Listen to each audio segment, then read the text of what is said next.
Soy Frank, soy el coordinador del equipo y esta noche vamos a presentar nuestro proyecto de robot artesano automático como aplicación pensada en Play. Este robot tiene como proceso tres etapas de diseño. La parte de la estructura la hizo mi compañero Daniel, que también ha implementado toda la estructura y el acondicionamiento. Y la parte eléctrica se le encargamos a mi compañero Piero, que se encargó del diseño eléctrico y la implementación del cableado. Mi compañero Joseph se encargó del diseño de la lógica y la programación. Y finalmente mi compañero Jesús, que es el encargado de toda la lógica, toda la logística, que decir.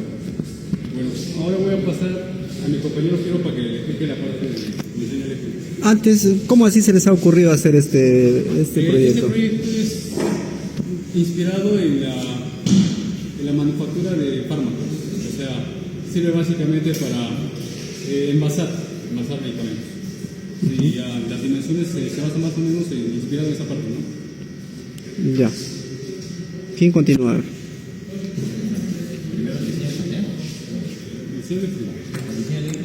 Sí, el conexionado, a ver, ¿en qué consiste tu conexionado eléctrico? A ver. El conexionado al PLC primero son las entradas que se ruedan y también las salidas, ¿no?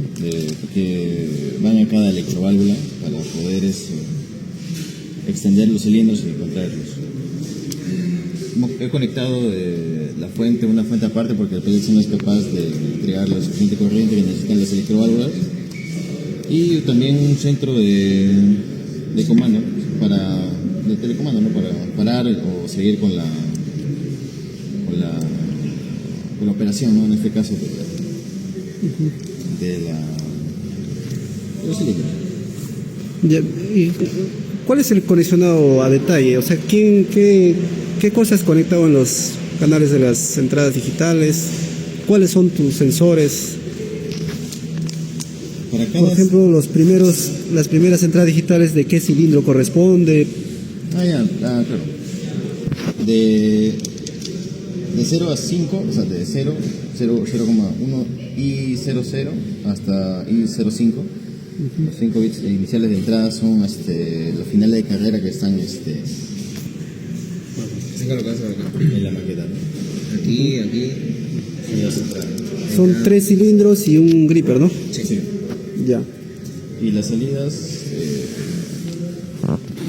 el bit 0 hasta el bit 7 sería X, la contracción de X sería 0, luego el 1 sería su expansión, el 2 sería la contracción del Y, el 3 sería la expansión del Y, el 4 la expansión del Z, la contracción del Z, y el 5 la expansión.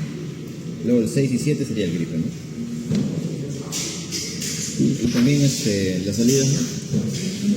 Responden a el PM stop, el pulso, ¿no? Y el stop. El 1 es el lámpara de ciclo y el 1.1 es el stop, ¿no? El detenimiento del proceso. Ya. Entonces, y ahora lo siguiente es la lógica, ¿no? La lógica. Esta vez no estamos usando un PLC de CME, usamos en el TIA Porta. Aquí podemos ver el PM, que sería el marcha, para que comience la secuencia, habilita la secuencia. Antes puedes mostrar tus variables, sí. Tabla de variables para visualizarlo, ¿no? Aquí podemos ver la tabla de variables. Empezamos con 00 y 00, que sería el X0, y 01, que sería X1, Y00, 02, Y1 sería 03. Esos son todos los finales de carrera, ¿no? Todos los finales hasta el Z1, el 05. Luego las salidas, que sería X menos sería 00, salida, X más sería X01 y así, Y menos 02, Y más 03, Z menos 04 y Z más 05. Y el gripper, ¿no? Que también tiene su electrodo. y sus memorias, ¿no? Que también son 1, 2 y 3. Ya. Y salidas de la Para las lámparas, ¿no? la lámpara de ciclo cuando está en marcha y la lámpara de parada cuando se le pulsa esto. Esa es la unidad de... Aquí está conectado el pulsador de marcha y El pulsador de marcha, stop, la lámpara de ciclo que es esta, y la lámpara de parada. es un extra que se ha añadido para poder hacer Que se visualice Más realista. el circuito. Ya. Ahora pasamos al network. El PM habilita la secuencia y la lámpara de ciclo en set, para que, como el PM es un pulsador, presiona y de ahí se suelta, le llega y se queda habilitado. Y también se le agregó una lámpara de parada de reset, porque a la hora de apretar el stop, esto de aquí se deshabilita y se queda habilitado la parada. Y para deshabilitarlo se le añadió un reset. Y aquí podemos ver el stop. Cuando se activa el stop, se deshabilita la habilitación de la secuencia y la lámpara de ciclo también se deshabilita y se habilita la lámpara de parada para que se visualice. Luego pasamos a la secuencia, ¿no? Habilitada la secuencia, se activa el primer grupo, que sería de entrada el X0, que sería el inicio, ¿no? El inicio del ciclo, como los datos iniciales. Esto cierra el circuito, el M2 está cerrado, normalmente cerrado, y el M1 se activa, que sería el primer grupo, y un enclavamiento para que se quede activado. ¿Cómo se desactiva? Con el M2, cuando se activa, ¿no? Se queda abierto. Y aquí pasamos al segundo grupo, que es condiciones iniciales sería el Z1 y el M1, que sería el de acá. La activaría, el M3 es del siguiente, que es normalmente cerrado, y un temporizador. Aquí agregué un temporizador porque el gripper no tiene un final de carrera. Teníamos ahí un sensor de magnético, pero no llegamos a implementarlo a tiempo. Y puse un temporizador que el gripper 4 segundos para que se sujete, ¿no? Y el M2 del segundo grupo, ¿no? Hizo enclavamiento. Luego grupo 3, el M2 la habilita con el Y1, que es su condición inicial, y otro temporizador para que suelte el gripper. Y el M3, ¿no? Del grupo 3. Los temporizadores son de 4 segundos. Y ahora pasamos a la secuencia de los electroválvulas. El M1 habilita el Z+. El Z+ es el cilindro que baja, ¿no?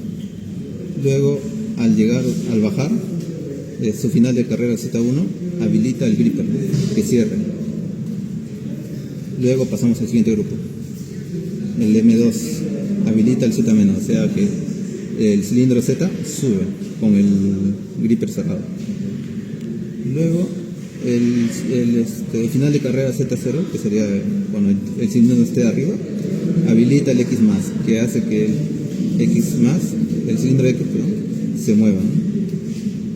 Luego el final de carrera de X1 habilita el Y+, que sería el otro cilindro para transportarlo en la siguiente dirección.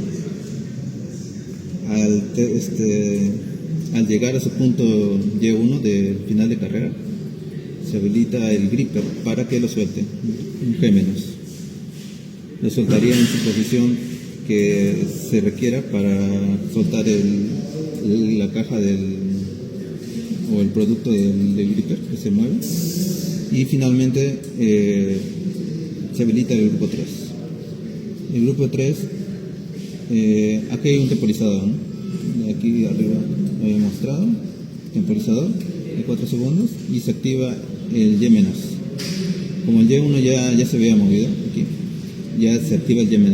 El Y- es regresar su posición inicial del cilindro Y luego su posición inicial del cilindro X. Y al terminar todo, se deshabilita la secuencia y la lámpara de ciclo. Eso sería todo del Kia-Porta. Aquí usar el método Método cascada. Cascada. Para dividirlo en grupos, en 3 grupos, como podemos visualizar ahí.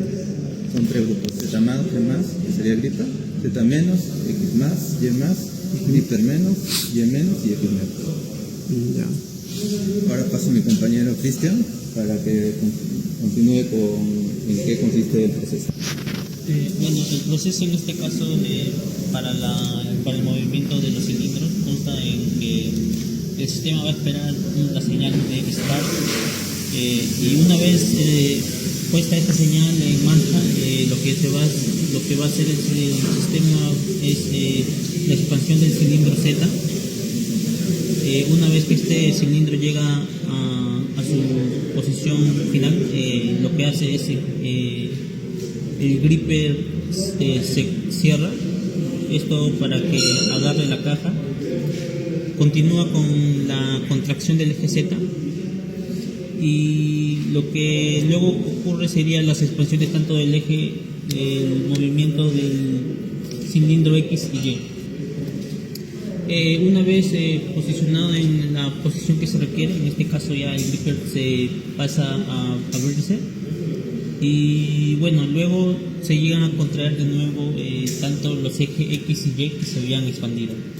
Esta señal hace que luego, una vez cumplido todos estos movimientos, pasa a su ubicación inicial, donde estaba en un inicio, esperando la siguiente señal de start. Y bueno, en el caso de que tal vez ocurra algún imprevisto dentro de la secuencia, hay una señal de stop que hace que el sistema se pare en cualquier punto de donde esté. O sea, es para sujetar un objeto y luego trasladar a otro punto. A otro punto, sí. Ya. Ya. ¿Qué tal? Les voy a explicar las condiciones técnicas en las que estamos trabajando. Se está evaluando una presión de aire desde el compresor hacia la línea principal, que vendría a ser esta, de aquí, de unos 30 psi. Esto con la finalidad de que a nuestros cilindros nos llegue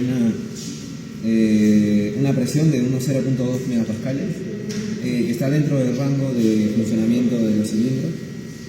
Tenemos a estos dos cilindros de la marca XCPC que tienen un rango de funcionamiento entre 0.1 y 0.5 megapascales, y tenemos este otro que es también, me parece que este es marca Pneumatic, es otra marca pero tiene un rango de funcionamiento entre 0.1 y 0.7 megapascales también. Tenemos además reguladores de presión para poder tener un control un poco más lento del movimiento de los pistones, de los vástagos de los pistones. Y eso sería con respecto a la presión de funcionamiento. Luego, dentro del conexionado eléctrico tenemos en la línea principal una fuente de 24 voltios conectada también a los sensores de finales de carrera, con la finalidad de tener la señal que va directo al PLC, ya que este PLC nos va a estar captando las señales de cierre, ¿no? Como se ve aquí, las señales de cierre de las llegadas a las posiciones en las que debería llegar. Luego, hemos implementado una fuente de voltaje por la condición de que no teníamos suficiente corriente dentro de nuestra salida en el módulo educativo. Tenemos aquí también salidas en el módulo educativo, sin embargo no se pudieron usar porque las salidas, bueno, nos dimos cuenta que tenían menos corriente de la que se necesitaba para poder mandar la señal a las electroválvulas, que funcionan con una corriente superior a la que nos estaba entregando este módulo. Entonces tuvimos que conectar una fuente de voltaje extra para poder tener el voltaje y la corriente necesaria para poder tener la activación dentro de nuestras electroválvulas 5.2. Luego también se hicieron conexiones aquí dentro del botón que ya le explicaron. Y bueno, dentro del final de los movimientos también tenemos al elemento sujetor, que es el gripper. Es un gripper mecánico, bueno, es un gripper neumático, que tiene una presión de funcionamiento de 0.1 a 0.7 megapascales, que está dentro del rango previsto, con una fuerza de agarre de unos 5 kilogramos, y es de la marca XCPC, no estamos haciendo cherry, pero teníamos pensado que pueda levantar pequeños objetos. Esto incluso se le puede añadir más elementos sujetores que podrían cambiar la aplicación de nuestro sistema, ¿no? Bueno, ahora vamos a continuar con la presentación. Voy a explicar toda la lógica del proceso que va a realizar el robot. Lo primero que va a hacer es va a bajar el eje Z, el gripper se va a bajar en el eje Z, posteriormente el gripper va a sujetar y luego el gripper va a subir, ¿no?, en el eje Z, y luego se va a avanzar en el eje X y al mismo tiempo va a avanzar en el eje Y, y luego el gripper suelta y esperamos 4 segundos, el gripper se contrae en el eje Y o regresa en el eje Y y luego también regresa en el eje X y posteriormente se coloca de nuevo en el eje Z+. A ver, explícanos acá cuál es el cilindro para X, Y, Z. Ya. La dirección X, Y y Z, ¿no? En la dirección vertical. Ya, y el gripper entonces estaría ahí. El gripper estaría acoplado acá en el cilindro Z, que posiblemente agarraría esta pieza que vemos aquí. Ya. Ya, empezamos con la secuencia. Dale. A ver, las cosas. 3, 2, 1, dale. Eje Z, Z más, Luego llega a su final de carrera. el gripper agarra, Donde el gripper agarra la pieza se espera 4 segundos y retorna. El gripper tiene que seguir la secuencia, tiene que seguir con. ya reaccionamos. Está cero. Entonces, X más, ¿no? X más, Ujú. Y más. Ya. El gripper suelta, se espera 4 segundos, vuelve Y el equipo y también vuelve en el X. a toda su posición Y inicial se posiciona y continúa así. el siguiente regresa a su pieza. posición inicial. Siguiente pieza. Ciclo es automático. Y otra vez. Z1. Sujeta el gripper. 4 Esperamos segundos. 4 segundos, Sube el Z. Subiría con el cilindro. Z0. X más, Y llega a su final de carrera. Y más.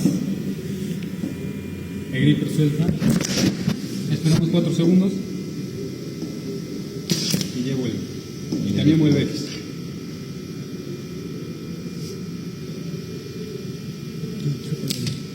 Y vuelve.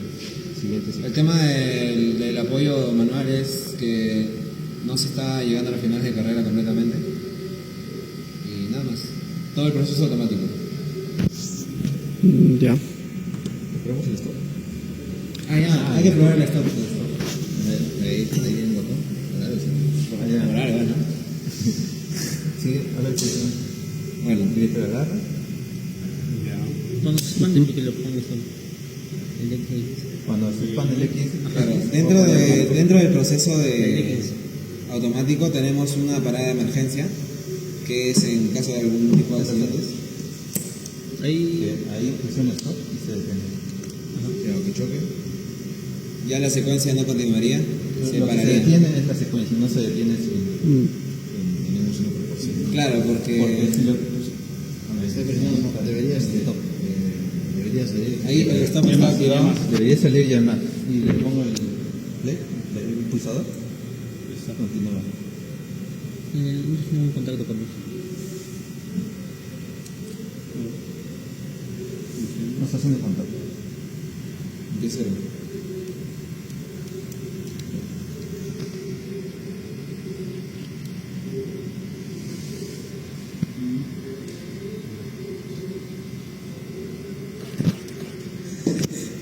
Haciendo contacto. Hay un cortecito. Ya. Ya, bueno, ya. Esa última parte. Buenas noches, ingeniero. Voy a presentarle el proyecto desarrollado con el ingeniero Camarena en las horas de laboratorio El proyecto es el diseño de un sistema automatizado neumático pick and place que tiene integración de control secuencial por método cascada y lógica programable. Los integrantes que han participado en este proyecto son los que aparecen en esta lista. Bueno, el objetivo principal de este proyecto es la automatización de movimientos de los cilindros y que el ciclo sea repetible, ¿no? Bueno, el contexto del proyecto sería la fricción de la repetición manual. En operaciones industriales de alimentación, clasificación y ensamblaje, el trabajo manual no es el problema real es la dependencia del operador. Conforme aumenta el tiempo de ejecución, la variabilidad del ciclo aumenta. ¿Qué queremos decir con esto? Que por cada ciclo la posición no es la misma, ni el tiempo de ejecución. O sea, el operario no va a poner, por ejemplo, una caja en el mismo tiempo, ¿no? Y tampoco en la misma posición. Esto el problema que genera es que nos da una repetibilidad limitada, ¿no? Y con el aumento de fatiga hace que una caída sistemática de productividad. Bueno, el resumen del problema es la alta fatiga del operador, la baja repetibilidad y precisión y los tiempos de ciclo inconsistentes. La solución que proponemos es un robot cartesiano de 3 grados de libertad con operación automática, control por secuencia lógica y bajo costo de implementación. Es como la suma de la parte neumática y la parte PLC. El diseño conceptual que se implementa es el movimiento X y Z, la sujeción de la pieza, la operación repetida y el control secuencial. Esto es la anatomía funcional de la tarea pick and place. Para esto voy a mostrarles la imagen. La primera parte sería detectar, ¿no? Detectar la pieza que se encuentra en la posición. Una vez que se detecta la pieza, el brazo vertical baja, toma la pieza, la vuelve a subir y la mueve, ¿no? A la posición final. Eso es lo que queremos mostrar en este esquema, que sería detectar, aproximarse, tomar la pieza, transportarla, posicionarla y liberarla. Son dos problemas principales. El primer problema sería el posicionamiento, que el cilindro que sujeta el gripper se posicione y luego que el gripper sujete. La justificación técnica del diseño adecuado sobre la complejidad. El primer requisito es que se pueda trasladar en un volumen que se define, de un volumen de trabajo, y para esto tenemos los 3 cilindros X y Z. La arquitectura del sistema integración electroneumática. El cerebro principal de nuestra arquitectura es el PLC S7-1200 con las siguientes características. La arquitectura de nuestro sistema es electroneumática porque combina el control eléctrico mediante PLC con la actuación por aire comprimido. El PLC S7 actúa como el cerebro, recibe las señales digitales por los sensores de fin de carrera y, según la secuencia que se haya programado, se activan las electroválvulas de 24 voltios. Las electroválvulas sirven como interfaz entre la parte eléctrica y la parte neumática, recibe las órdenes del PLC y controla el flujo de aire hacia los cilindros. Finalmente, los cilindros generan los movimientos X, Y, Z y la sujeción del gripper. En resumen, se puede decir que el PLC ordena, la electroválvula conmuta, los cilindros se mueven, el sensor confirma y se continúa con la secuencia. El alcance técnico y criterios de éxito. Nuestro proyecto está delimitado como un prototipo electroneumático a escala de laboratorio para manipular piezas ligeras. Incluye los movimientos en un volumen X, Y, Z, el sistema de sujeción, sensores de fin de carrera, la secuencia automática mediante PLC. No buscamos implementar un control continuo de posición, ni visión artificial, ni diseñar una estructura industrial pesada. Por ello, nuestro criterio de éxito es que el sistema complete correctamente las secuencias.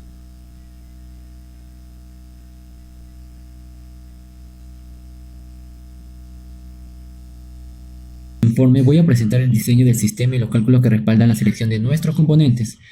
Para diseñar el sistema, primero definimos un volumen de trabajo cúbico de 400 milímetros por lado. Este espacio nos permite integrar los 3 ejes de movimiento X, Y y Z, manteniendo así la estabilidad y la compacticidad en la estructura. El sistema se utiliza 3 actuadores neumáticos de doble efecto. En el eje A corresponde al desplazamiento longitudinal en X, en el eje B el desplazamiento transversal en y en el C el movimiento vertical en Z. Como elemento final de control empleamos un gripper neumático identificado como G, encargado de sujetar y liberar la pieza. En cuanto a la pieza vamos a manipular, se trata de un cubo de 15 por 15 por 15 milímetros con una masa de 50 gramos, equivalente a 0.05 kilogramos. Elemento de una pieza de este tamaño porque al ser liviana y de superficie plana permite un agarre directo sin necesidad de extensiones adicionales y además reduce considerablemente los requerimientos de fuerza en todo el sistema. Para el accionamiento seleccionamos cilindros de 20 por 200 milímetros trabajando a una presión de 5 bar y unas electroválvulas de doble solenoide alimentadas con 24 voltios de la fuente que teníamos del laboratorio. Ahora bien, ¿cómo llegamos a estos valores? Vamos a revisar los cálculos clave. El primer cálculo fue la fuerza necesaria para el desplazamiento, lo cual usamos la fórmula de fuerza es igual a masa por gravedad. Esto con una masa de 0.05 kilogramos y una gravedad de 9.81 metros por segundo cuadrado.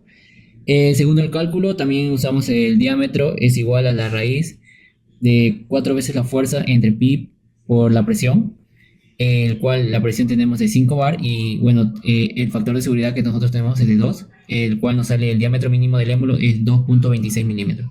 Y ahora con la tercera, la verificación, usamos la tercera, una fórmula que es la fuerza es igual a presión por área, el cual el área nos sale 3.14 por 10 a la menos 4 metros cuadrados y con esto concluimos que la fuerza nos sale de 157 newtons. Ahora, si bien veamos un poco más la verificación y tiempo, esto nos lleva a un punto muy importante, la comparación entre lo que necesitamos y lo que realmente tenemos disponible. Como se aprecia en el gráfico, la fuerza requerida por la pieza es apenas de 0.5 newtons, mientras que el cilindro comercial de 20 por 200 desarrolla 157 newtons. Esto representa un margen de seguridad aproximadamente de 314 veces por encima de lo necesario. Así que podemos decir que adicionalmente calculamos el tiempo de desplazamiento de los jugadores usando la fórmula que el tiempo de desplazamiento es igual a la longitud de carrera entre la velocidad del diseño, con una carrera de 200 milímetros y una velocidad de diseño de 0.1 metros por segundo. Cada movimiento lineal en los ejes X, Y y Z tardan aproximadamente 2 segundos. Esta es una velocidad moderada, se eligió justamente para evitar movimientos bruscos que pueden dañar a la estructura. Entonces, para cerrar esta parte del análisis, se verificó que el cilindro de 20 por 200 desarrolla aproximadamente 157 newtons, muy superior a los 0.5 newtons requeridos. Fuerza de sugestión gripper. Finalmente, hablemos de cómo se sujeta la pieza durante todo este recorrido. Para el gripper neumático, la condición de diseño establece que la fuerza de agarre debe ser mayor o igual al doble del peso de la pieza, es decir, que la fuerza de agarre mayor o igual a 2 veces la fuerza del peso. Con un peso de 0.5 newtons, esto nos da una fuerza mínima requerida de 1 newton. El gripper seleccionado puede generar esta fuerza incluso trabajando con presiones reducidas entre 1 y 2 bar, lo cual es importante porque evita deformar o dañar la pieza durante la sugestión. Como otra alternativa, también evaluamos el uso de una ventosa neumática ideal para piezas de superficie plana como la nuestra. Aquí la fuerza se calcula mediante la fuerza es igual al delta de la presión por el área, es decir, la diferencia de presión del vacío multiplicada por el área efectiva de contacto. Considerando un vacío moderado de 40 kilopascales, obtuvimos un diámetro teórico de succión de 5.6 milímetros. Por disponibilidad comercial y seguridad, recomendamos una ventosa de entre 10 y 15 milímetros de diámetro y de esta manera tanto el gripper como la ventosa representan soluciones válidas para nuestro sistema. Con esto concluye la parte de diseño de cálculos. A continuación mi compañero explicará la selección comercial de los elementos finales de control. Una vez definido el diseño general del sistema Pick and Place, realizamos el dimensionamiento de los elementos finales de control. El objetivo de estos cálculos puede verificar que los actuadores neumáticos y el sistema de agarre fueron capaces de manipular la pieza de forma segura y eficiente. Para ello determinamos las fuerzas requeridas, el diámetro mínimo del cilindro, el sistema de desplazamiento y las fuerzas necesarias para el gripper y la ventosa. Comenzaremos con la determinación de la masa de la pieza y la fuerza necesaria para levantarla. La pieza seleccionada para este proyecto es un cubo de 15 por 15 milímetros. Se asumió una masa aproximada de 50 gramos, considerando materiales ligeros como el plástico, para una aplicación didáctica. Con estos datos calculamos la fuerza mínima necesaria para levantar la pieza utilizando la ecuación de la fuerza. Al reemplazar los valores obtenemos aproximadamente 0,5 newton, que del resultado representado la fuerza mínima que el sistema debe vencer en el eje vertical para poder levantar la pieza. Pasamos al tercer cálculo, el cálculo del diámetro mínimo y émbolo. Una vez conocido la fuerza requerida, calculamos el diámetro mínimo que debería tener el émbolo del cilindro neumático. Aplicamos la relación entre fuerza, presión y área del pistón. Se obtiene un diámetro aproximado de 1.13 milímetros. Después de aplicar un factor de seguridad de 2, el diámetro de diseño se fue aproximadamente de 2.26 milímetros. El cálculo 4 fue la verificación de la fuerza. Para esto, nosotros señalamos que es un cilindro mal de 20 por 200. En este caso, el cilindro trabaja a 5 bar, generando aproximadamente 157 newton. Como solamente necesitamos 0,5 newton para mover la pieza, observamos que el cilindro tiene un amplio margen de seguridad garantizando un funcionamiento confiable. La presión en este caso obtenida del trabajo de 5 bar corresponde al rango típico utilizado en sistemas neumáticos industriales. Proporciona suficiente fuerza para los actuadores y es compatible con todos los componentes seleccionados. Para el tiempo, en este caso, para el tiempo de desplazamiento de los actuadores, se verificó la fuerza disponible, estimamos luego el tiempo de desplazamiento de los actuadores, consideramos una carrera de 200 milímetros y una velocidad de 0,1 metros por segundo para cada movimiento lineal, que requiere en este caso aproximadamente 2 segundos, haciendo los cálculos. Esta velocidad permite realizar movimientos suaves y evitar impactos durante el transporte de la pieza. Para el sexto cálculo, la fuerza de sujeción del gripper se hace un, se aplica en este caso se hace previamente los cálculos de agarre y luego se aplica el factor de seguridad de 2. En este caso se determina que el gripper debe ejercer al menos 1 newton para sujetar correctamente la pieza. Luego, por este motivo, el gripper trabaja con una presión reducida de entre 1 y 2 bar, evitando deformaciones sobre la pieza. Para el cálculo de la fuerza requerida, en este caso, de sujeción de la masa, en este caso, como se puede ver, el peso de la pieza debe ser aproximadamente 0,5 newton. Y bueno, como se puede ver, en este caso se confirma el valor que estamos hablando. En conclusión, los cálculos realizados permiten validar el dimensionamiento del sistema. Se comprueba que el cilindro seleccionado proporciona una fuerza muy superior a la requerida. La presión de trabajo garantiza una operación estable y tanto el gripper como los cálculos hechos previamente cumplen las condiciones necesarias para manipular la pieza en forma segura. Una vez comprobado mediante estos cálculos que el sistema cumple los requerimientos de diseño, el siguiente paso fue seleccionar los componentes comerciales adecuados. A continuación, mi compañero explica esa sección. Bueno, siguiendo con la explicación, yo, Daniel Quispe, les voy a presentar la justificación técnica de la selección de los componentes neumáticos. Primero, como el Redout cartesiano tenía 3 grados de libertad, entonces vamos a usar 3 cilindros para el movimiento en los ejes X y Z y un gripper que vendría a ser el actuador que va a ayudar a sostener la pieza, a mover. Se eligieron cilindros neumáticos de 200 milímetros que vayan a trabajar entre 0.2 megapascales o también 30 psi, que es nuestra presión de trabajo en función al cálculo realizado anteriormente de la fuerza necesaria para la sujeción del gripper, ¿no? Luego en la parte eléctrica se usó finales de carrera como sensores de check, interruptores que mandan la señal de llegada del vástago del pistón hacia la posición requerida. También se usaron las electroválvulas 5.2 que tienen un funcionamiento de 24 voltios y el PLC S7 1200 para recibir las señales de los distintos sensores. Se usaron en total 8 finales de carrera, 6 fueron usados para las posiciones entre la llegada y la salida de cada pistón que rige el movimiento, y los 2 otros finales de carrera debían ser usados en el gripper, ¿no? También se usaron tuberías de aire de 6 milímetros de diámetro interno y conectores que van hacia los cilindros del mismo diámetro. Como se muestra en la imagen, también se usaron 4 electroválvulas y de la marca Shaco que funcionan a 24 voltios y 6 estranguladores de presión para las salidas y entradas de cada cilindro. Con eso tenemos abarcado toda la elección y la selección de todos los componentes neumáticos necesarios para la implementación. Continuando con la exposición, ahora pasamos al diseño neumático y lógico de control de nuestro proyecto de Pick and Place.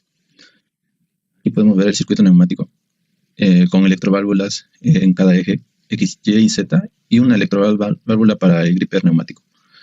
Serían 4 en total, con 3 actuadores de doble efecto, X, Y y Z, con sus finales de carrera, X0, X1, Y0, Y1, Z0 y Z1. Y el gripper, que tiene su electroválvula, ya que el gripper es neumático. Aquí podemos ver la división de los grupos, aplicando el método de cascada. El grupo 1 sería Z+, G+, Z+ sería el cilindro de doble efecto, del eje Z. El G sería gripper, que sería que agarraría el gripper. El grupo 2 sería Z menos, sería que el cilindro se retrae, se subiría la pieza que agarra el gripper.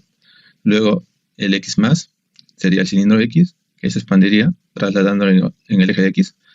Luego el Y más sería la traslación del eje Y. Y finalmente el gripper suelta el objeto que se está moviendo, que está trasladando.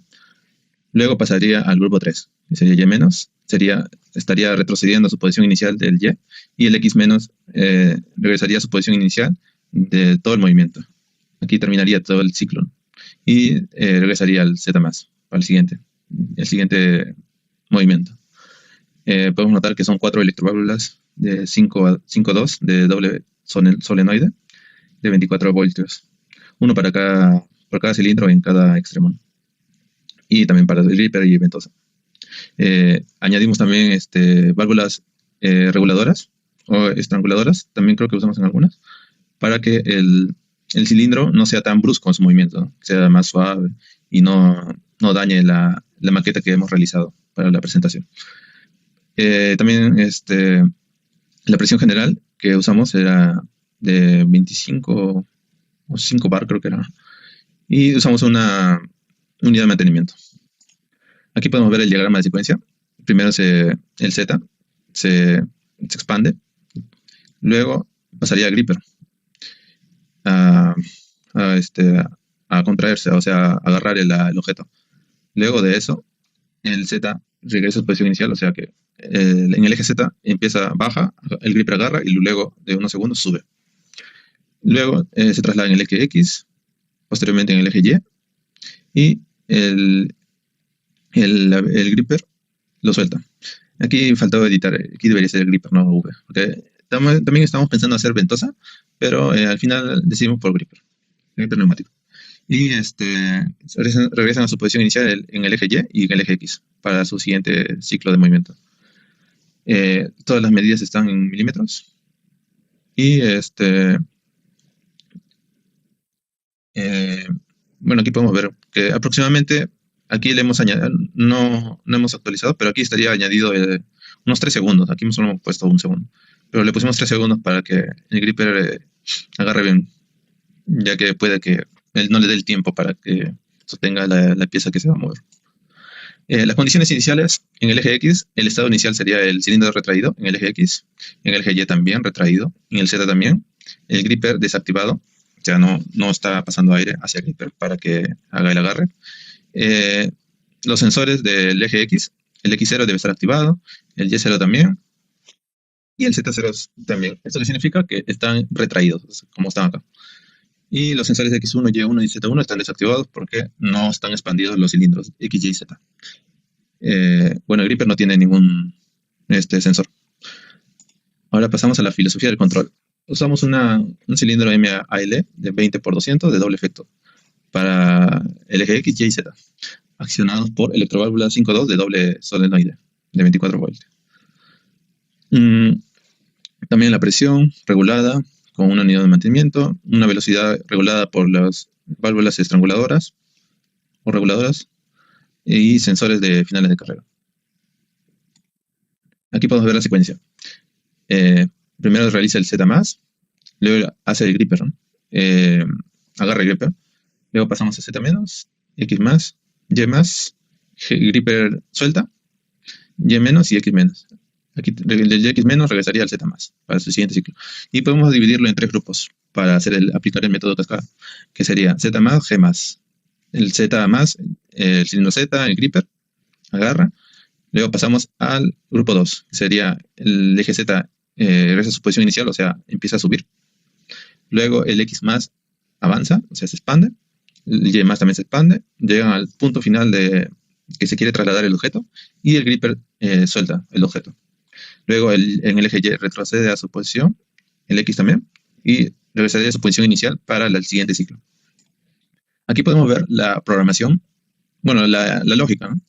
El diagrama, que empieza con sus condiciones iniciales, que sería el X0, sería su sensor en el X0, o sea, está retraído, está un 1 como activado, ¿no? El Y0 también, el sensor Y0 indica que está retraído, el Z0 también indica que está retraído y el G igual a 0, que el gripper no está activado. Y se espera una señal de estar, o sea, el pulsador de estar, el PM. Si no está presionado, se sigue regresando como un bucle. Y apenas se presione, empieza el ciclo, ¿no? La secuencia, que sería descender el cilindro Z. Luego el gripper se cierra, o sea, agarra el objeto. Luego asciende el cilindro Z. Y ahí activa el sensor Z0 cuando llegue, o sea, a su posición de retraída. Eso activaría el X+. O sea, se extiende el cilindro ZX. Luego, al activar el sensor, se activa el cilindro Y. Y al terminar al activar el sensor de Y1, o sea, que llega a su máxima expansión del cilindro Y, se activa el gripper. Lo desactiva, diré, perdón. Desactiva, lo que haría es soltar el objeto en su posición final que se requiera mover. Aquí G igual a 0. Y luego pasaría a retraerse el cilindro Y. Después de unos segundos, aquí añadimos temporizadores. Y como el gripper no tiene como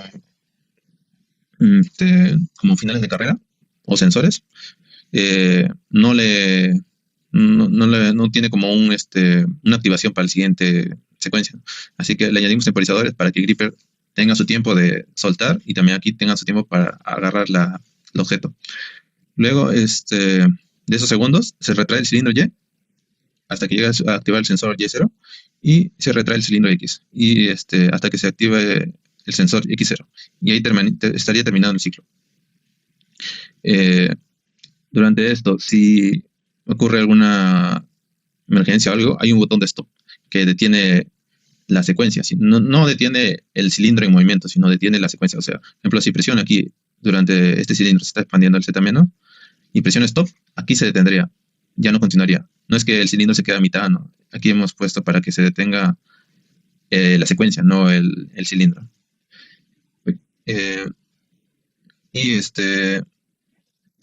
Y luego de presionar el stop, si quiero iniciar, o continuar la secuencia, con el botón PM, continuaría la secuencia donde se quedó y terminaría el ciclo.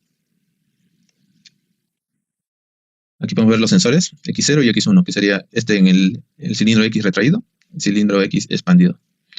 Igual de esta manera en el eje Y, el cilindro Y retraído y expandido. El Z también, retraído y expandido. Estos son los únicos sensores que tenemos de nuestro proyecto, los únicos finales de carrera. Los sensores son magnéticos, tipo instalados en el movimiento del cilindro.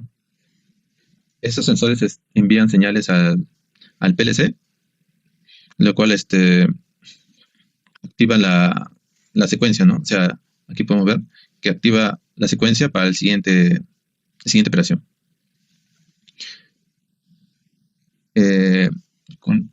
¿Para qué es ventaja el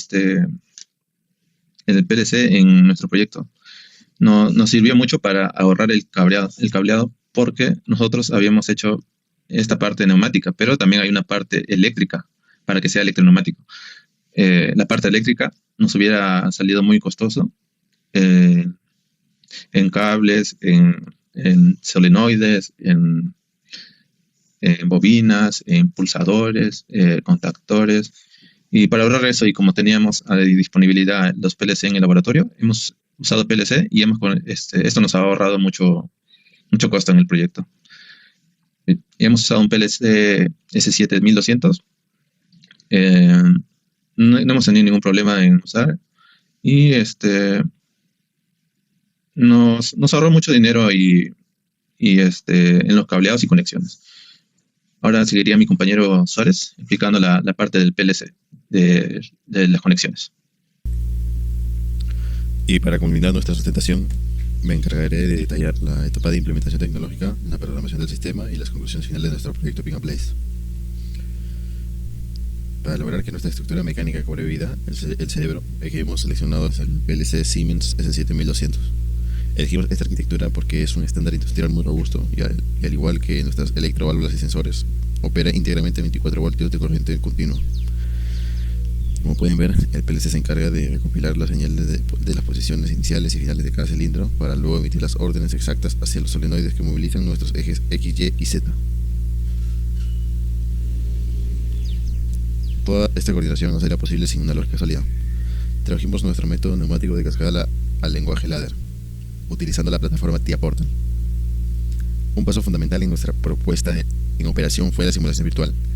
Utilizamos PLC Sim para comprobar el flujo de trabajo paso a paso, validando que el sistema reconozca sus estados iniciales y evitando que existan movimientos simultáneos o colisiones antes de armar el equipo físico. Y sobre el presupuesto de resultados, hemos logrado optimizar el presupuesto global, el cual asciende a un total de 1.399 soles.